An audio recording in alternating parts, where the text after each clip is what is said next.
I just want to make a quick video on this interesting study that just came out from the Scandinavian Journal of Psychology because it shows something that probably doesn't shock you just as much as it doesn't shock me. That people who believe in woke ideology are more likely to be depressed, anxious, and unhappy than people who oppose it.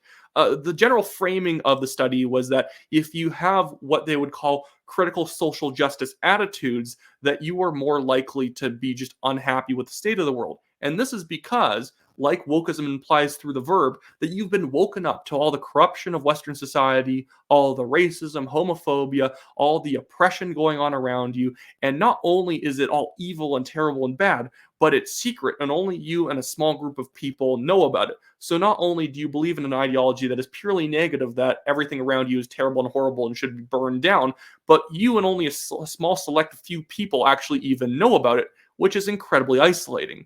This is why this ideology in the West should not be taught to any children at all.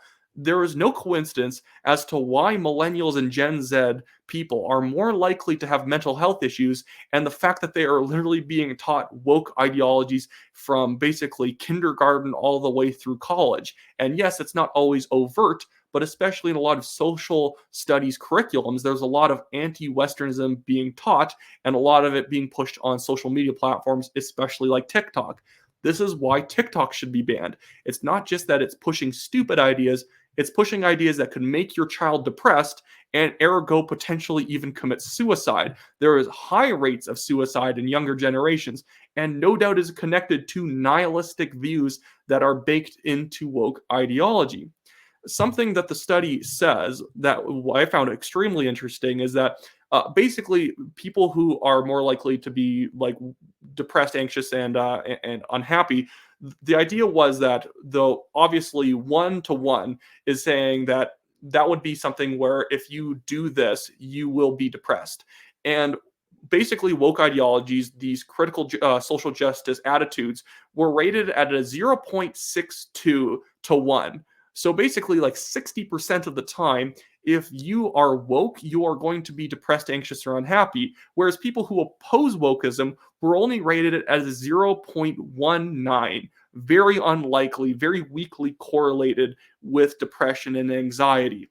This proves to me that we should actually be teaching very pro-Western traditional values in the classroom. Nothing like we're going to start having Bible reading classes in schools, but we should be teaching that though there's actually something inherently great about the West, that you are a part of an inherently great civilization and that you shouldn't be guilty about it. You shouldn't be guilty about your race or your religion or anything like that. You should be very happy in the society you live in, and you should be happy about the capitalist free market system because it allows you to act the way you want in the market. You're not being told what to do by government officials. You should be happy about social values that promote family units and whatnot. That is a good thing. This is how you actually oppose stuff like this. But these were the statements in the study that people were asked to react to. It was stuff like, if white people have an average, a higher level, or on average, a higher level of income than black people, it is because of racism. Or university reading lists should include fewer white or European authors. Or microaggressions should be challenged often and actively. And things like these statements, if you agreed with them, you are more likely to be depressed. And those are just, I find, not just that they're negative attitudes to have about the world, but they're entirely illogical views to also have. And I think there's also something very depressing about holding up illogical views in your own mind. Illogical views are going to naturally confuse you, and it's going to make you have a harder time finding your whole place in society, feeling like everything is so confusing. People who have their feet firmly planted on the ground of reality tend to not be people who are having existential crises. When you can't make sense of the world, which woke ideology is almost purely meant to make it so that you can't make sense of the world, you're naturally going to be far more anxious, which can lead to unhappiness and depression.